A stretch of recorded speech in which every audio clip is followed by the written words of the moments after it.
इस वक्त की बड़ी खबर वैशाली से आ रही है। वैशाली जिले नगर पंचायत पातेपुर से अध्यक्ष पद से सनोज कुमार पासवान ने जीत दर्ज की है।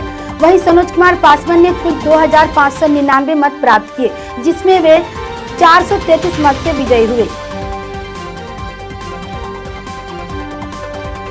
वैशाली से मृत्युंजय कुमार की खास रिपोर्ट।